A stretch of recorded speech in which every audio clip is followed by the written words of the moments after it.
যিশুর মা মা মারিয়া তিনি নাজারেত শহরে জন্মগ্রহণ করেছিলেন।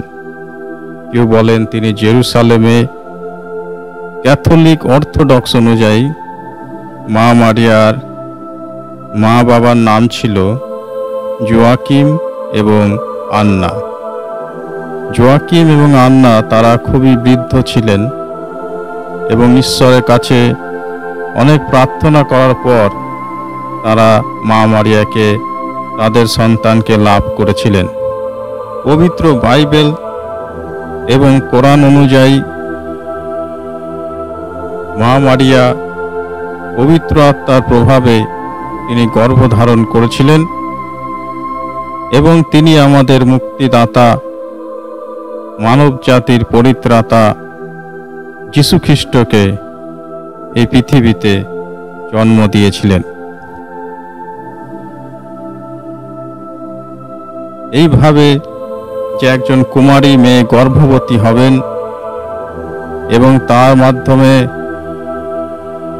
এই মানব জাতির ত্রাণকর্তার জন্ম হবে, এটি যীশু খ্রিস্টের জন্মের প্রায় 800 বছর আগে প্রবক্তা আইজায়া তিনি লিখে গেছিলেন, তিনি ভবিষ্যৎবাণী করে গেছিলেন।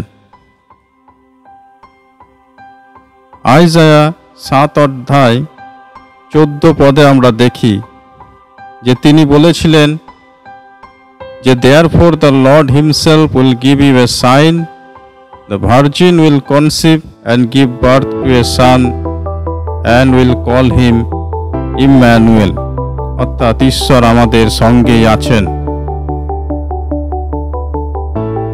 একদিন গাব্রিয়েল দূত মা মারিয়ার কাছে আসলেন। একই গাব্রিয়েল দূত প্রফেট হযরত মুহাম্মদের কাছে মাউন্ট হিরাতে তিনি আসতেন এবং হযরত মুহাম্মদকে উপদেশ দিতেন। সেই একই গাব্রিয়েল দূত মা মারিয়ার কাছে আসলেন এবং তাকে প্রণাম করলেন। তিনি বললেন যে আমি স্বর্গ থেকে তোমার জন্য একটি সুসংবাদ নিয়ে এসেছি। তুমি গর্ভবতী হবে এবং তোমার মধ্যে দিয়ে ঈশ্বরের পুত্রের জন্ম হবে, যিনি হবেন চিরমহান ঈশ্বরের পুত্র, যার রাজত্ব কখনো শেষ হবে না। এই ঘটনাটি লেখা আছে সূরা মরিয়ম চ্যাপ্টার 19 ভার্স 16 to 21। এখানে পরিষ্কারভাবে লেখা আছে যে কিভাবে স্বর্গের একজন দূত এসে মা মারিয়াকে দর্শন দিয়েছিলেন এবং যিশুর জন্মের বিষয়ে তিনি বলেছিলেন। যখন তার সময় হলো, যখন মা মারিয়া দেখলেন যে যিশুর জন্মের সময় উপস্থিত হয়ে গেছে, তখন তিনি আল্লাহর নির্দেশ অনুসারে একটি নির্জন জায়গায় তিনি চলে গেলেন। সেই জায়গায় একটি বড় খেজুর গাছ ছিল, আর সেই খেজুর গাছের তলায় গিয়ে মা মারিয়া বসে পড়লেন। তিনি খুবই ক্লান্ত হয়ে পড়লেন এবং সমস্ত রকম শক্তি তিনি হারিয়ে ফেললেন। আল্লাহ তাকে বললেন, ওঠো, উঠে ওই খেজুর গাছটাকে নাড়াও, খেজুর গাছটা নাড়া দাও, তাহলে সেখান থেকে পাকা পাকা খেজুর নিচে পড়বে। মা মারিয়া তাই করল। সে খেজুর গাছটা খুব জোরে ঝাড়া দিল এবং অনেক পাকা পাকা সুস্বাদু খেজুর ফল, সুস্বাদু খেজুর সেই মাটিতে পড়ল। মা মারিয়া সেগুলি খেলেন এবং তিনি শক্তি পেলেন এবং তার জন্য তিনি আল্লাহকে ধন্যবাদ জানালেন। তার কিছুক্ষণ পর এই মানব জাতির মুক্তিদাতা প্রভু যীশু খ্রিস্টের জন্ম হলো এবং মা মারিয়া তাকে সযত্নে তার কোলের মধ্যে রেখে দিলেন। এরপর মা মারিয়া ভাবলেন যে তাকে তার ঘরে ফিরে যেতে হবে। তিনি যখন আসলেন তখন প্রতিবেশীরা এবং লোকজনেরা তারা বলাবলি করতে লাগলো যে এই মেয়েটি তো কুমারী, একজন কুমারী কিভাবে গর্ভবতী হতে পারে এবং সন্তানের জন্ম দিতে পারে। এই কথাগুলি শুনে মা মারিয়া খুবই দুঃখ পেলেন। তিনি আল্লাহর কাছে প্রার্থনা করলেন এবং তিনি সেই প্রতিবেশীদের সমস্ত লোক যারা তার সামনে ভিড় করে দাঁড়িয়েছিল তাদেরকে বললেন যে এই শিশুই ঈশ্বরের প্রেরিত একজন নবী এবং আমি নিজে থেকে কিছু বলবো না, এই শিশুই আপনাদের বলবে। সেই ছোট্ট শিশু যীশু খ্রিস্ট, তিনি খুবই ছোট, কথা বলার তো কোনো কথাই ওঠে না, কোনো প্রশ্নই ওঠে না, কিন্তু সেই ছোট্ট যিশুটি তার মায়ের কোল থেকে সবাইকে বললেন যে দেখো, তোমরা আমার মাকে কিছুই বলো না, কারণ আমাকে তো ঈশ্বরই প্রেরণ করেছেন। সমস্ত মানব জাতির মুক্তি এবং শান্তির জন্য তিনি আমাকে পাঠিয়েছেন। আমার উপর শান্তি বিরাজিত হোক।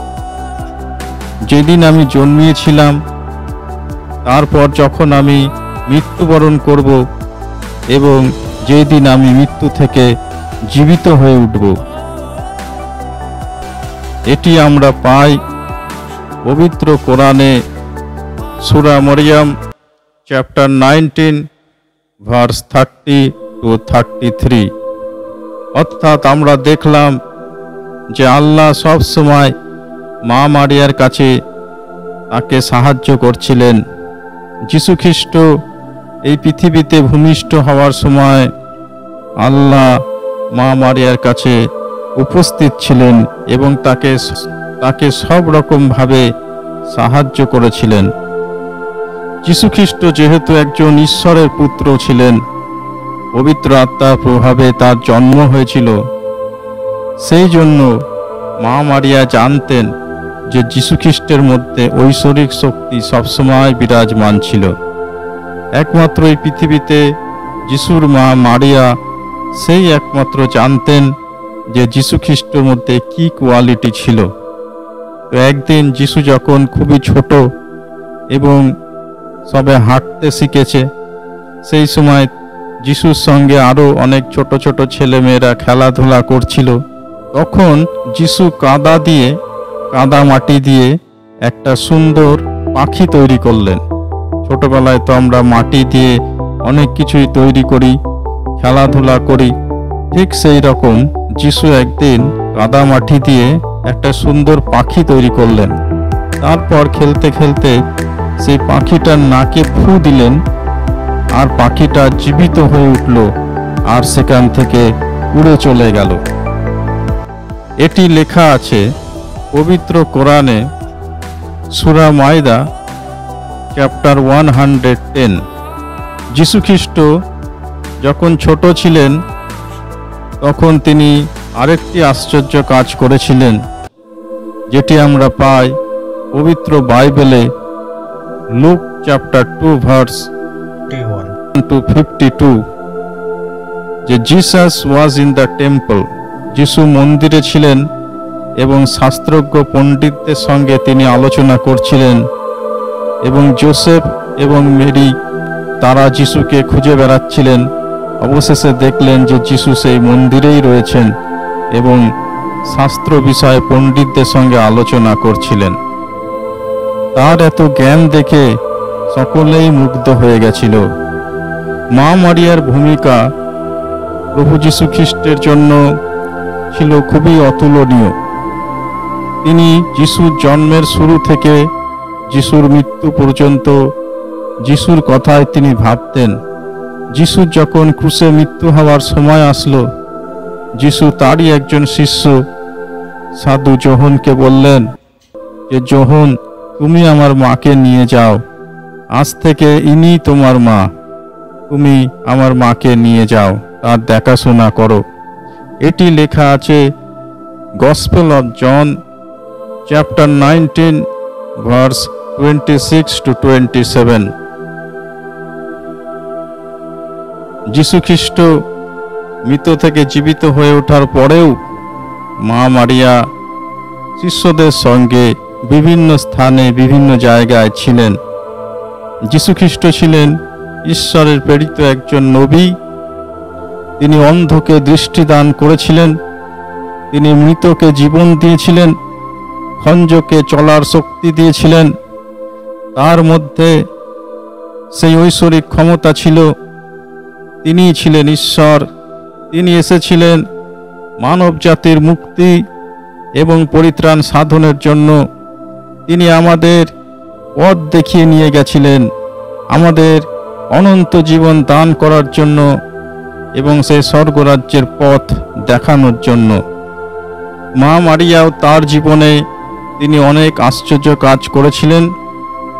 আমরা যদি ইতিহাসের দিকে তাকাই তাহলে দেখব যে মা মারিয়া বিভিন্ন জায়গায় বিভিন্ন দেশে বিভিন্ন ভক্তের কাছে তিনি দেখা দিয়েছিলেন এবং অনেক আশ্চর্য কাজ তিনি করেছিলেন।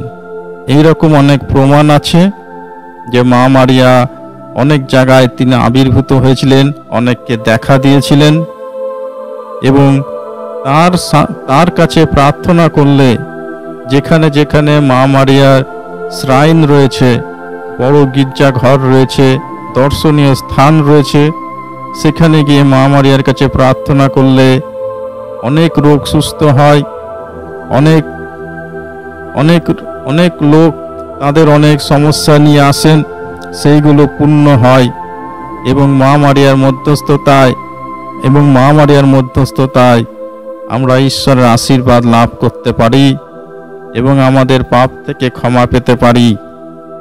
এই রকম কতগুলি শ্রাইন হলো basilica of our lady of good health, এটি আছে ভ্যালেঙ্কিনিতে।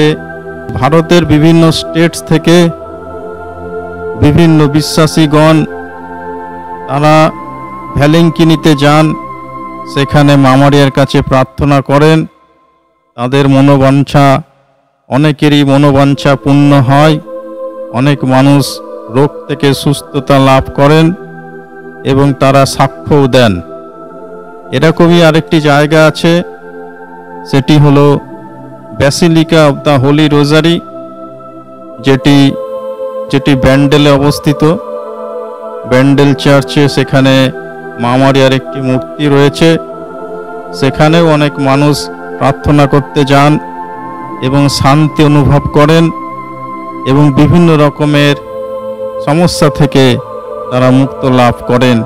তারপর তারা সাক্ষ্য দেন এবং ঈশ্বরকে ধন্যবাদ দেন। এরপর আরেকটি দর্শনীয় স্থান হলো Our Lady of the Mount, Bandra, Mumbai.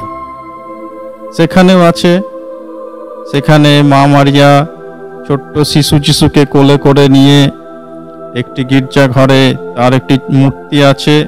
সেখানে বিভিন্ন জায়গা থেকে ভক্তরা তার কাছে প্রার্থনা করেন এবং তারা আশীর্বাদ লাভ করেন। এই ভিডিওতে আমি মা মারিয়ার বিষয়ে আপনাদের বললাম, যেটি পবিত্র বাইবেল এবং কোরআন দুটো জায়গাতেই উল্লেখ করা আছে। পবিত্র